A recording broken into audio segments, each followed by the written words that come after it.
My husband's first love had a depressive episode and jumped off a building. In a fit of rage, he dragged me, 8 months pregnant, to an abandoned amusement park and strapped me to a drop tower ride. His men stood by, their faces blank as they bound my wrists and ankles to the cold metal seat. If you hadn't provoked Sienna, would she have had a breakdown and jumped? Terrified of heights, I clutched at the restraints, my swollen belly making it hard to breathe. Tears streamed down my face as I admitted my mistake, my voice cracking as I begged him, "Hugh, please, let me go." I promised, I swore, I'd never appear in front of Sienna again. But my husband only looked at me with chilling indifference. "Ava, for the sake of the child, I won't divorce you." His voice was calm, almost gentle, but it only made the next words colder. "But the pain you've caused Sienna, I want you to pay it back 100, no, 1,000 times over." Hugh ordered the ride to be set to run nonstop for an hour, then turned and walked away without a backward glance. The machinery groaned to life, the seat jerking beneath me as the tower rose higher and higher. I fought against the restraints, screaming until my throat felt raw. Every time the ride plunged, my stomach flipped, the terror so intense I thought I might lose consciousness. Then, on one brutal drop, pain ripped through my body, sharp, hot, and unstoppable.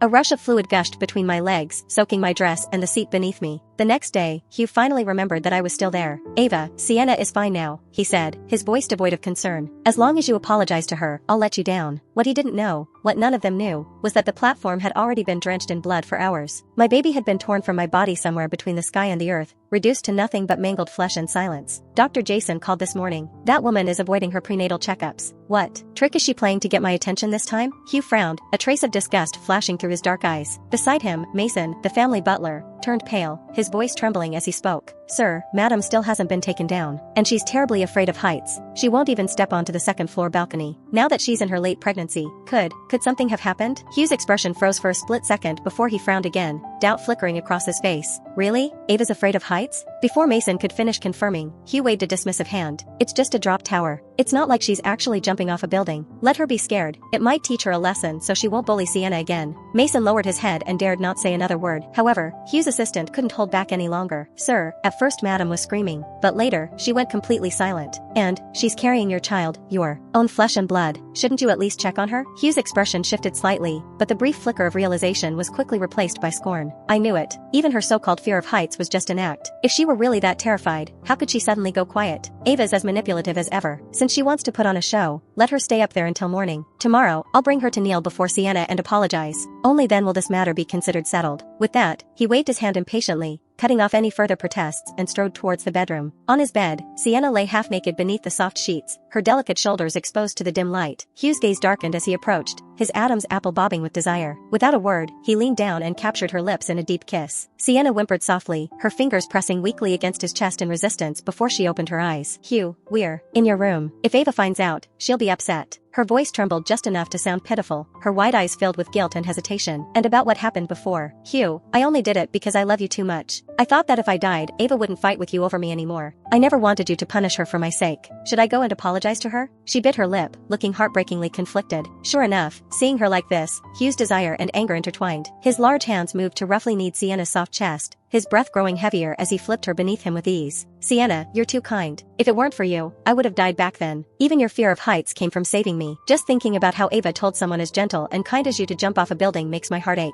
His grip tightened possessively, his voice dropping to a cold whisper. "If she ever does it again, even if she's carrying my child, I'll make her pay with her life." Hugh tenderly kissed the faint scratches marring Sienna's delicate skin, marks left from her fall. His gaze, usually cold and unreadable, softened with pain as if the mere sight of her injuries broke him. On our bed, the two of them indulged in passion, their bodies entwined beneath the sheets. Above them, the wedding portrait swayed slightly with emotion. My eyes were fixed on the photo, on the woman I used to be, the one who once gazed at Hugh with all the love in the world. In return, his face, even in that captured moment, was indifferent. That was when I realized, even a soul could shed tears. At least Hugh could rest easy now. There was no chance of me ever coming between them again, because I was already dead. When Hugh first came for me, I was so terrified I tried to run. My swollen, 8 months pregnant belly made it nearly impossible, but I still stumbled forward, desperate. He stood there watching, his arms folded, as I ran aimless, sly like a cornered animal. In the end, it was useless. His bodyguards easily caught me and dragged me back. Losing patience, Hugh forced me onto the cold seat of the drop tower ride. His hands pinned me down until the thick straps and ropes bound my limbs in place. I screamed and pleaded, my voice cracking as the ride began to lift me higher and higher into the sky. I was still screaming when I felt a hot gush of liquid flow down my legs. My water had broken. I sobbed, gasping for breath, begging him, begging my husband, to save our child. For a moment, just one fleeting moment, I saw hesitation flicker in his eyes. But before hope could bloom, the soft voice beside him spoke up. Sienna leaned into his side, her face pale and pitiful. "I thought Ava's due date wasn't until next week." but she does look scared. She even wet herself before the ride went up. Maybe we should just let it go. I'm fine now anyway. That was all it took. In the next breath, Hugh's expression twisted with disgust. Ava, you're vile. Using our child just to win my sympathy? Stay up there and think about what you've done. 100 yards above the ground, the wind howled, cutting through my thin dress like a blade. My teeth chattered uncontrollably, but the pain twisting in my abdomen was even worse. The baby was coming. I thrashed against the ropes, the fibers cutting into my wrists until layers of skin peeled away. Blood dripped down my arms, but I didn't stop. My fingers clawed desperately at the knots until, somehow, they began to loosen. The third time the ride shot upward, I gathered every last ounce of strength I had left. And that's when I heard it, a fragile, kitten-like cry. My baby was born, right there in the sky. I was too weak to hold it, too broken to even see if it was a boy or a girl. Before I could reach out, the ride jolted violently. The tower had reached its peak again. The next second, it plunged. The tiny, fragile body was ripped from my arms. My baby, so small, so helpless, slammed into the unforgiving ground below. I reached for it, screaming until my throat gave out, but my shredded hands couldn't catch hold. All I could do was watch as that perfect little life was reduced to nothing but blood and flesh on the cold concrete. My own blood followed, painting the air crimson, a midsummer snowfall of death. In that final, agonized scream, my breath gave out. And where was Hugh? He was nowhere near me. Instead, he'd gathered the city's best doctors, not for me, not for our child, but for Sienna. All because he didn't want a shallow scratch on her arm to leave a scar. He brought her fresh roses, carefully selected from a florist who imported them from halfway across the world. He even secured a one-of-a-kind designer necklace, placing it gently in her hands to comfort her fragile nerves. When someone tried to report what had happened to me, Hugh cut them off without hesitation. Even if she's dead, she brought it upon herself, he said, without a trace of emotion. In 2 days, it'll be her due date. I'll bring Ava over to apologize to you,